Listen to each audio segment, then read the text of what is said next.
DM ലെക്ചേഴ്സിന്റെ പുതിയൊരു വീഡിയോയിലേക്ക് സ്വാഗതം. This is Dona Mathai and welcome to our video. ഇത് നമ്മൾ മെയിൻലി ഡിസ്കസ് ചെയ്യുന്നത് 7th സെമസ്റ്ററിന്റെ മെയിൻ ഒരു സബ്ജക്റ്റ് ആണ് മിഡ്വൈഫറി അല്ലെങ്കിൽ ഒബ്സ്റ്ററ്റിക്കൽ ആൻഡ് ഗൈനക്കോളജിക്കൽ നഴ്സിംഗ് 2 എന്ന് പറയുന്നത്. അതിൽ മെയിൻ ആയിട്ടുള്ള ഒരു യൂണിറ്റ് ആണ് recognition of problems in pregnancy and their management. അതിൽ ഏറ്റവും ഇമ്പോർട്ടന്റ് ആയിട്ട് വരുന്ന ഒരു ടോപ്പിക് ആണ് പ്രഗ്നൻസി ഇൻഡ്യൂസ്ഡ് ഹൈപ്പർ ടെൻഷൻ, അതുപോലെ തന്നെ പ്രീ എക്ലാംഷ്യ. സോ ഇന്ന് നമ്മൾ ഡിസ്കസ് ചെയ്യാൻ പോകുന്ന ടോപ്പിക് പ്രീ എക്ലാംഷ്യ ആണ്. അപ്പോൾ നമ്മുടെ ചാനൽ ആദ്യമായിട്ടാണ് നിങ്ങൾ കാണുന്നതെങ്കിൽ നമ്മുടെ ചാനൽ സബ്സ്ക്രൈബ് ചെയ്യുക, നിങ്ങളുടെ ഫ്രണ്ട്സിന് ഷെയർ ചെയ്യുക, അതുപോലെ തന്നെ നിങ്ങളുടെ സംശയങ്ങളെ കമന്റ് ബോക്സിൽ അറിയിക്കുക. So we can move on to the teaching section. ഇന്ന് നമ്മൾ ഡിസ്കസ് ചെയ്യുന്നത് pregnancy induced hypertension. So എന്താണ് pregnancy induced hypertension? The hypertension that develops as a direct result of gravid state is called pregnancy induced hypertension. അതായത് pregnancy ഉണ്ടാവുന്നത് വരെ normotensive ആയിട്ടുള്ള ഒരു വുമണില് പ്രഗ്നൻസിയോട് കൂടി ഹൈപ്പർ ടെൻഷൻ ഉണ്ടാവുകയാണെങ്കിൽ that is called pregnancy induced hypertension എന്ന് പറയുന്നത്. ഇതിന് പ്രധാനമായിട്ട് നമ്മൾ 3 ക്ലിനിക്കൽ ടൈപ്പുകളായിട്ടാണ് തിരിക്കുന്നത്. First one is gestational hypertension, second one is pre eclampsia and third one is eclampsia എന്ന് പറയുന്നത്. So what is pre eclampsia? Simply pre eclampsia എന്ന് പറഞ്ഞാൽ ഗെസ്റ്റേഷണൽ ഹൈപ്പർ ടെൻഷന്റെ കൂടെ പ്രോട്ടീൻ യൂറിയ പ്രസന്റ് ആണെങ്കിൽ ആ കണ്ടീഷനെ നമ്മൾ പ്രീ എക്ലാംഷ്യ എന്ന് പറയും. അതുപോലെ തന്നെ എക്ലാംഷ്യ എന്ന് പറയുന്നത് when the pre-eclampsia is complicated with convulsion, that condition is called eclampsia. So നമുക്കിന്ന് ഡീറ്റെയിൽഡ് ആയിട്ട് പ്രീ എക്ലാംഷ്യനെ കുറിച്ച് നോക്കാം.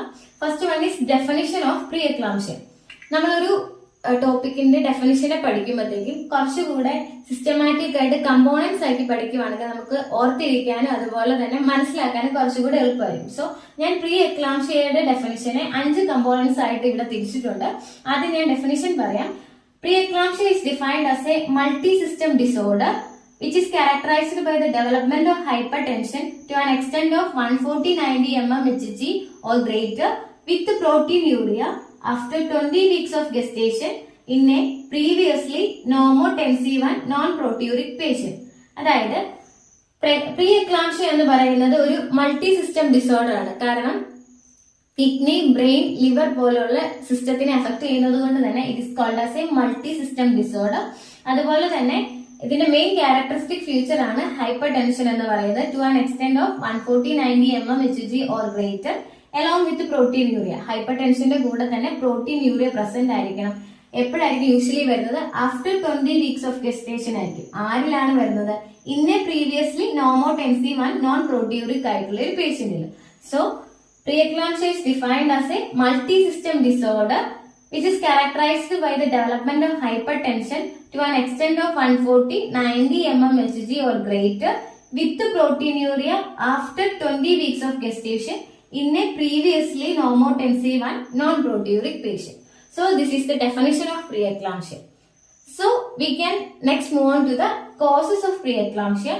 The exact cause of pre-eclampsia is unknown. അതുപോലെ തന്നെ അടുത്ത കോസ്, ഇത് നമ്മൾ കുറച്ച് നോട്ട് ചെയ്ത് വെക്കേണ്ട ഒരു പോയിന്റ് ആണ്. It inhibited trophoblastic inversion of spiral arteries. അതായത് trophoblastic inversion of spiral arteries എന്താണെന്ന് നമ്മൾ ആദ്യം പറയണം. What you mean by trophoblastic inversion of spiral arteries? നമ്മുടെ ഏർലി പ്രഗ്നൻസിയില് ട്രോഫോബ്ലാസ്റ്റ് സെല്ലുകള് സ്പൈറൽ ആർട്ടറീസിനെ ഇൻവേർഡ് ചെയ്ത് അതിനെ ഒന്നുകൂടെ റീമോഡൽ ചെയ്യും. എന്തിനു വേണ്ടിയിട്ട്? ആ സ്പൈറൽ ആർട്ടറീസിനെ കുറച്ചുകൂടെ large and low resistant vessels ആക്കിയിട്ട് അതിലൂടെയുള്ള ബ്ലഡ് സപ്ലൈ പ്ലാസന്റയിലേക്ക് കൂട്ടി പ്ലാസന്റയുടെ പെർഫ്യൂഷൻ കൂട്ടാൻ വേണ്ടിയിട്ടാണ് നമ്മൾ trophoblastic inversion of spiral arteries നടക്കുന്നത്. പക്ഷേ പ്രീ എക്ലാംപ്റ്റിക് ആയിട്ടുള്ള ക്ലയന്റുകളില് ഈ trophoblastic inversion of spiral arteries inhibited ആയിരിക്കും. അത് ചില ഇമ്മ്യൂണോ മെക്കാനിസംസ് കൊണ്ട് ഈ trophoblastic inversion of spiral arteries inhibited ആവുന്നതാണ്. അതുകൊണ്ട് പ്രീ എക്ലാംഷ്യ ഉണ്ടാവാനുള്ള ചാൻസസ് ഉണ്ട്. Next one is excessive accumulation of fluid in extracellular space. അതായത് നമ്മുടെ ശരീരത്തിലുള്ള എക്സ്ട്രാ സെല്ലുലാർ സ്പേസുകളിലേക്ക് എക്സസ് ആയിട്ട് ഫ്ലൂയിഡ് അക്യുമുലേറ്റ് ചെയ്യും. അതിന്റെ എക്സാക്ട് കോസ് നമുക്ക് അറിയത്തില്ല. പക്ഷെ ഫ്ലൂയിഡ് റിട്ടൻഷന്റെ കൂടെ സോഡിയം നമ്മുടെ ശരീരത്തിൽ റിട്ടേൺ ചെയ്ത് നിൽക്കാറുണ്ട്. സോഡിയം റിട്ടേൺ ചെയ്യാനുള്ള മെയിൻ കാരണം എന്ന് പറയുന്നത് നമ്മുടെ ശരീരത്തിൽ ആൾഡോസ്റ്റിറോണിന്റെ അളവ് കൂടുകയും കിഡ്നിയിലേക്ക് അല്ലെങ്കിൽ റീനൽ ബ്ലഡ് ഫ്ലോ കുറയുകയും അതുപോലെ തന്നെ ഗ്ലോമറുലാർ ഫിൽട്രേഷൻ റേറ്റ് കുറയുകയും അതേസമയം ട്യൂബുലർ അബ്സോർപ്ഷൻ, സോഡിയത്തിന്റെ ട്യൂബുലർ അബ്സോർപ്ഷൻ കൂടുകയും ചെയ്യുന്ന കണ്ടീഷനിൽ സോഡിയം റിട്ടേൺ ആയിട്ട് നിൽക്കും. അതുപോലെ തന്നെ പ്രീ എക്ലാംഷ്യയുടെ കേസസിൽ നമ്മൾ പറഞ്ഞു ഒരു ക്ലിനിക്കൽ ഫീച്ചർ ആണ് പ്രോട്ടീൻ യൂറിയ എന്ന് പറയുന്നത്. ഈ പ്രോട്ടീൻ യൂറിയ ഉണ്ടാവുന്നത് മെയിൻ ആയിട്ടും നമ്മുടെ ഗ്ലോമറുലാർ കാപ്പിലറീസിന്റെ പെർമബിലിറ്റി കൂടി എക്സസ് ആയിട്ട് പ്രോട്ടീൻസ് യൂറിൻ വഴി എക്സ്ക്രീറ്റ് ചെയ്ത് പുറത്തേക്ക് പോകും. മെയിൻ ആയിട്ട് ആൽബുമിൻ പോലുള്ള പ്രോട്ടീൻസ് പുറത്തേക്ക് പോകുമ്പോൾ ഓങ്കോട്ടിക് പ്രഷർ കുറയുകയും അതുമൂലം മെയിൻ ആയിട്ട് വരുന്ന ബ്ലഡ് വെസൽസിലുള്ള ഫ്ലൂയിഡ് വരെ എക്സ്ട്രാ സെല്ലുലാർ സ്പേസസിലേക്ക് അക്യുമുലേറ്റ് ചെയ്യുകയും ചെയ്തിട്ട് എഡിമ ഉണ്ടാവാനുള്ള ചാൻസസ് ഉണ്ട്. അതാണ് പ്രീ എക്ലാംഷ്യയിൽ യൂഷ്വലി നടക്കുന്നത്. അതുകൂടാതെ മെയിൻ ആയിട്ട് പറയുന്ന 2 കോസസ് എന്ന് പറയുന്നത് increased vascular sensitivity of the angiotensin 2 അതുപോലെ തന്നെ വേറൊരു കാര്യമാണ് deficiency of the nitric oxide. Nitric oxide എന്ന് പറയുന്നത് നമ്മുടെ സ്മൂത്ത് മസിലുകളെ ബ്ലഡ് വെസൽസിന്റെ സ്മൂത്ത് മസിൽസിനെ കുറച്ചുകൂടെ റിലാക്സ് ചെയ്യാനും പ്ലേറ്റ്ലെറ്റ് അഗ്രിഗേഷൻ കുറയ്ക്കാനും അതുപോലെ നമ്മുടെ ഇന്റർവില്ല സ്പേസുകളിൽ ത്രോംബോസിസ് ഉണ്ടാകാതെ പ്രിവെന്റ് ചെയ്യുന്ന ഒരു കമ്പോണന്റ് ആണ് നൈട്രിക് ഓക്സൈഡ് എന്ന് പറയുന്നത്. പക്ഷെ പ്രീ എക്ലാംപ്റ്റിക് ക്ലയന്റുകളിൽ നൈട്രിക് ഓക്സൈഡ് ഡെഫിഷ്യന്റ് ആയിട്ട് കാണപ്പെടാറുണ്ട്. അതും പ്രീ എക്ലാംപ്ഷ്യയുടെ ഒരു കോസ് ആയിട്ട് പറയുന്നുണ്ട്. അപ്പൊ മെയിൻ ആയിട്ട് ഓർത്തിരിക്കേണ്ട പോയിന്റ് എന്ന് പറയുന്നത് inhibited trophoblastic inversion of spiral arteries ആണ്. അതുപോലെ തന്നെ ആൻജിയോടെൻസിൻ 2 വാസ്കുലർ സെൻസിറ്റിവിറ്റി കൂടുന്നതും അതുപോലെ തന്നെ നൈട്രിക് ഓക്സൈഡിന്റെ ഡെഫിഷ്യൻസിയും പ്രീ എക്ലാംഷ്യയുടെ ഒരു കോസ് ആയിട്ട് പറയാറുണ്ട്. Then we can move to the symptoms of pre eclampsia. Pre എക്ലാംഷ്യയുടെ മെയിൻ സിംറ്റംസ് ആയിട്ട് നമ്മൾ പറയുമ്പോൾ സിംറ്റംസിനെ 2 ആയിട്ട് തിരിച്ചിട്ടുണ്ട്. Mild symptoms and alarming symptoms എന്ന് പറയുന്നത്. മൈൽഡ് സിംറ്റംസ് ആയിട്ട് വരുമ്പോൾ അതായത് ഏർലി മോർണിംഗ് നമ്മൾ വേക്കപ്പ് ചെയ്യുമ്പോഴത്തേക്കും പ്രഗ്നന്റ് ആയിട്ട് ഒരു വുമണില് സ്ലൈറ്റ് സ്വെല്ലിംഗ് ഓവർ ആംഗിൾസും ടൈറ്റ്നസ് ഓഫ് റിംഗ് ഫിംഗറും ആണ് mainly mild symptoms of pre eclampsia ആയിട്ട് പറയുന്നത്. അതുപോലെ തന്നെ ഈ സ്വെല്ലിംഗ് പതിയെ എക്സ്റ്റെൻഡ് ചെയ്ത് നമ്മുടെ ഫേസിലേക്കും അബ്ഡോമിനൽ വാളിലേക്കും അങ്ങനെ ഓൾ ബോഡിയിലേക്കും എക്സ്റ്റെൻഡ് ചെയ്യാനുള്ള സാധ്യതയുണ്ട്. അത് mild symptoms of pre eclampsia ആയിട്ടാണ് പറയുന്നത്. Next one is alarming symptoms എന്ന് പറയുന്നത് കുറച്ചുകൂടി ഡേഞ്ചർ ആയിട്ടുള്ള പ്രീ എക്ലാംഷ്യയുടെ സിംറ്റംസ് ആണ് അലാമിംഗ് സിംറ്റംസ് എന്ന് പറയുന്നത്. First one is headache. Headache എന്ന് പറയുമ്പോഴത്തേക്ക് അത് ഓക്സിപിറ്റൽ അല്ലെങ്കിൽ ഫ്രണ്ടൽ റീജിയനിലായിരിക്കും ഹെഡേക്ക് നമുക്ക് അനുഭവപ്പെടുക. Second one is diminished urine output. അതായത് 24 hours 500 ml താഴെയാണ് യൂറിൻ ഔട്ട്പുട്ട് എങ്കിൽ അതൊരു alarming sign of pre eclampsia ആയിട്ടായിരിക്കും പറയുന്നത്. Next one is epigastric pain along with vomiting ആയിരിക്കും. വോമിറ്റസ് കോഫി കളേർഡ് ആണെങ്കിൽ നമുക്ക് ഹെമറാജിക് ഗ്യാസ്ട്രൈറ്റിസ് സസ്പെക്ട് ചെയ്യാവുന്നതാണ്. അതുപോലെ തന്നെ ഐ സിംറ്റംസ് വരാറുണ്ട്. ഐ സിംറ്റംസ് മെയിൻ ആയിട്ടും blurness of vision, dimness of vision, finally അത് കംപ്ലീറ്റ് ആയിട്ടുള്ള വിഷൻ ലോസിലേക്ക് പോവാറുണ്ട് ഡേഞ്ചറസ് ആയിട്ടുള്ള കണ്ടീഷനിൽ. ദിസ് ഈസ് അബൌട്ട് പ്രീ എക്ലാംഷ്യയുടെ സിംറ്റംസ് എന്ന് പറയുന്നത്. മെയിൻ ആയിട്ടും പ്രീ എക്ലാംഷ്യക്ക് ഒരു ട്രയാഡ് ഉണ്ട്. ആ ട്രയാഡ് ഓഫ് പ്രീ എക്ലാംഷ്യ എന്ന് പറയുന്നത് hypertension, oedema and proteinuria. ഹൈപ്പർ ടെൻഷനും എഡിമയും പ്രോട്ടീൻ യൂറിയാണ് main triad of pre eclampsia എന്ന് പറയുന്നത്. Next we can discuss about the signs of pre eclampsia. So next we can move to the signs of pre eclampsia. Mainly നമ്മൾ signs ആയിട്ട് എടുക്കുന്നത് abnormal weight gain. A rapid abnormal weight gain നമ്മൾ calculate ചെയ്യുമ്പോൾ ഒരു month എടുക്കുമ്പോൾ 5 pounds അതിൽ കൂടുതലോ weight gain ഉണ്ടെങ്കിൽ that is a signs of pre eclampsia. അതുപോലെ തന്നെ ഒരു വീക്കാണ് നമ്മൾ കാൽക്കുലേറ്റ് ചെയ്യുന്നതെങ്കിൽ ഒരു വീക്കിൽ 1 pound അതിൽ കൂടുതലോ വെയിറ്റ് ഗെയിൻ ഉണ്ടെങ്കിൽ that is also a abnormal weight gain and also a sign of pre eclampsia. Second one is rise in blood pressure. 140/90 mmHg അതിൽ കൂടുതലോ ആണ് ബ്ലഡ് പ്രഷർ എങ്കിൽ അതൊരു സൈൻ ഓഫ് പ്രീ എക്ലാംഷ്യ ആണ്. Third one is oedema. Mainly face, abdominal wall, ankles എന്ന സ്ഥലങ്ങളിലെല്ലാം main ആയിട്ട് oedema ഉണ്ടാവും. The fourth one is pulmonary oedema. Due to leaky capillaries and low ഓങ്കോട്ടിക് pressure pulmonary oedema ഉണ്ടാവാനുള്ള chances ഉണ്ട്. Then last one is scanty liquor. Abdominal എക്സാമിനേഷനിൽ scanty ലിക്വറും അതുപോലെ തന്നെ യുഎസ്ജിയിൽ intrauterine growth retardation. Pre eclamptic ആയിട്ടുള്ള ഒരു വുമണിന്റെ ബേബിയിൽ ഇൻട്രായൂട്രൈൻ ഗ്രോത്ത് റിട്ടാർഡേഷൻ ഉണ്ടാവാനുള്ള ചാൻസസ് ഉണ്ട്. കാരണം പ്ലാസന്റൽ ഹൈപ്പോപ്രൊഫ്യൂഷൻ സംഭവിക്കുന്നത് തന്നെ അവിടെ ഗ്രോത്ത് റിട്ടാർഡേഷൻ ഉണ്ടാവും. Okay, next we can move to the diagnostic criteria. അതിൽ ഫസ്റ്റ് വരുന്നത് ഹൈപ്പർ ടെൻഷൻ ആണ്. ഹൈപ്പർ ടെൻഷൻ എന്ന് പറയുമ്പോൾ ബ്ലഡ് പ്രഷർ 140/90 mmHg അതിൽ കൂടുതലോ ആണെങ്കിൽ നമ്മൾ അതിന് ഒരു diagnostic criteria of pre eclampsia ആയിട്ട് അത് കണക്കാക്കാറുണ്ട്. അതുപോലെ തന്നെ നമ്മുടെ പ്രീവിയസ് ബേസ് ലൈൻ BP എടുത്ത് നോക്കുമ്പോൾ സിസ്റ്റോളിക് ബ്ലഡ് പ്രഷറിൽ 30 mmHg അതിൽ കൂടുതലോ വേരിയേഷൻ വന്നിട്ടുണ്ട്. അതുപോലെ തന്നെ ഡയസ്റ്റോളിക് ബ്ലഡ് പ്രഷറിൽ 15 mmHg അതിൽ കൂടുതലോ വേരിയേഷൻ ഉണ്ടെങ്കിൽ അതും there is an diagnostic criteria for pre eclampsia ആയിട്ടാണ് കണക്കാക്കുന്നത്. Second one is oedema.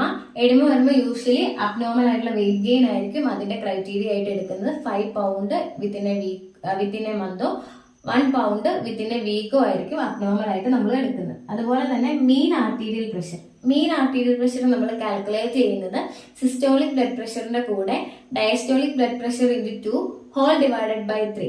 അതായത് systolic blood pressure plus diastolic blood pressure into 2 whole divided by 3 ചെയ്യുമ്പോൾ കിട്ടുന്ന വാല്യൂ 105 mmHg കൂടുതലാണെങ്കിൽ that is a diagnostic criteria for pre eclampsia. Next one is protein urea.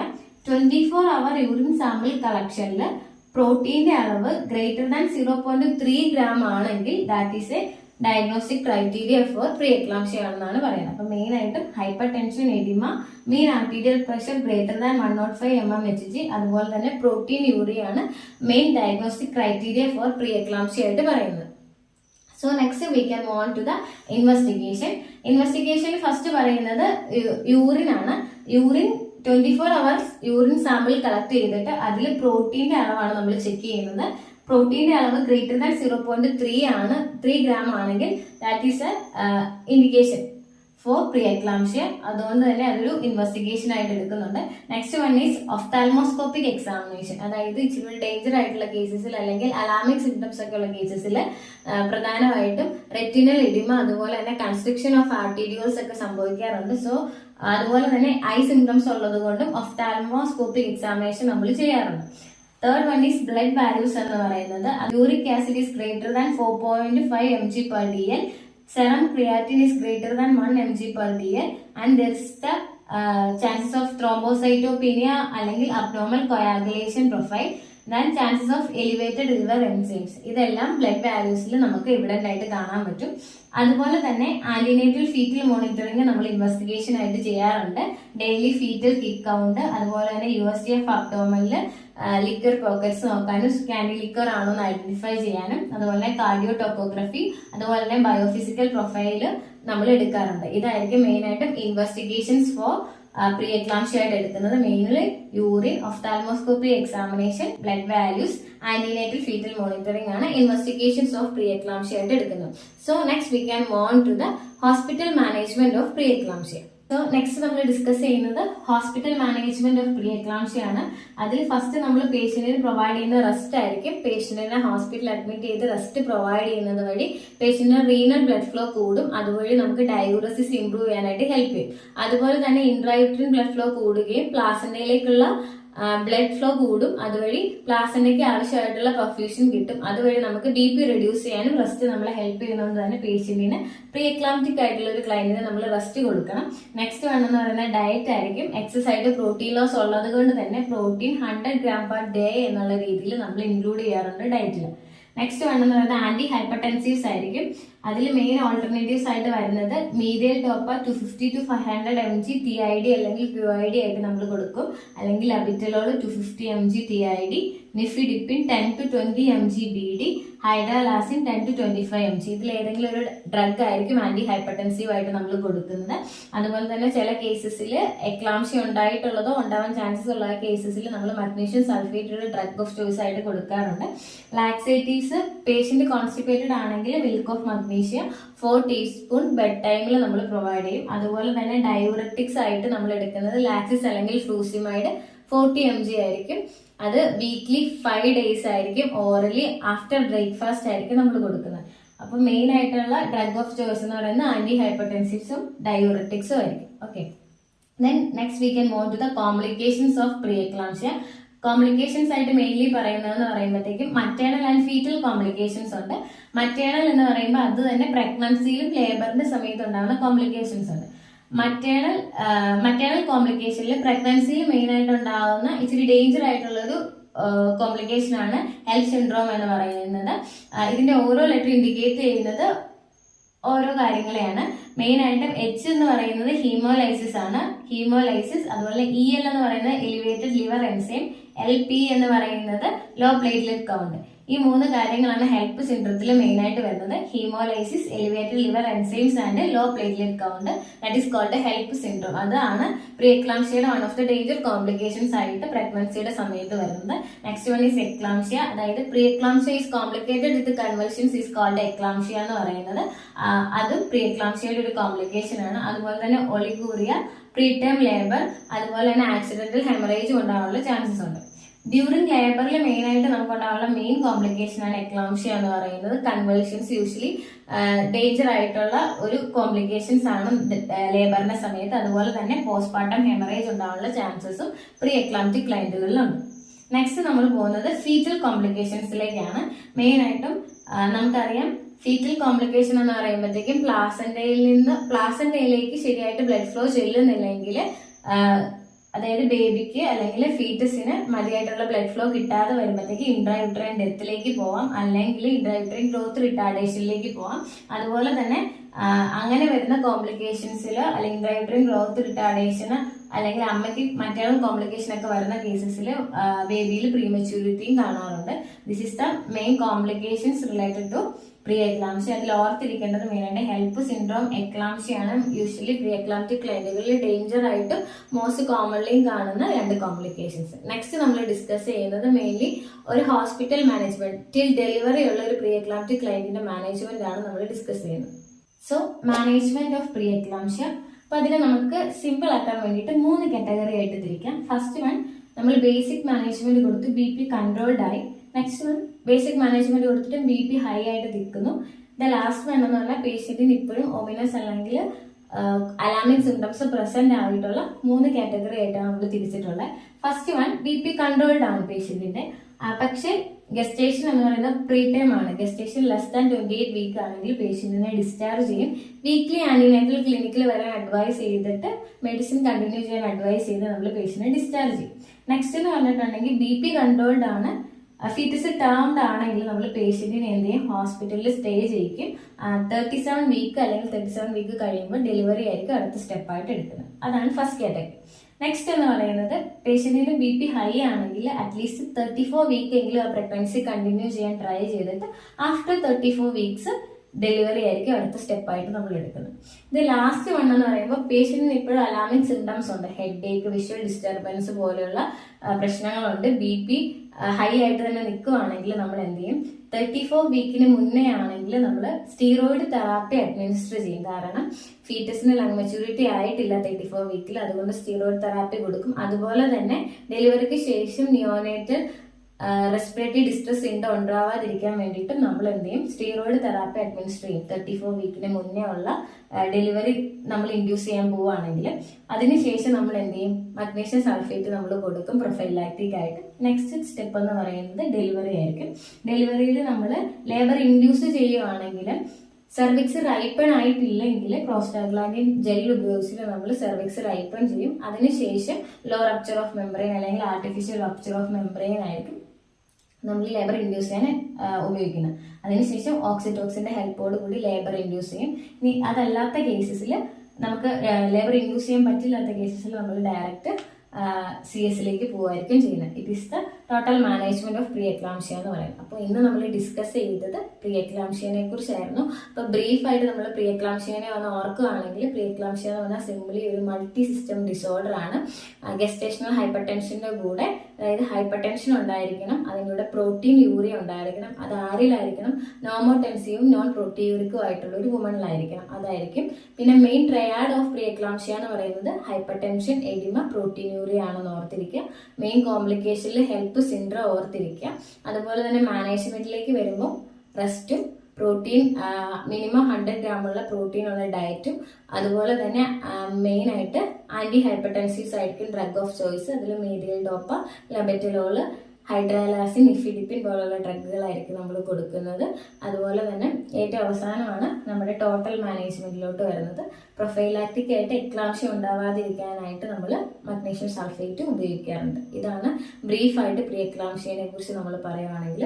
So നിങ്ങൾക്ക് ഈ class മനസ്സിലായെന്ന് ഞാൻ വിചാരിക്കുന്നു.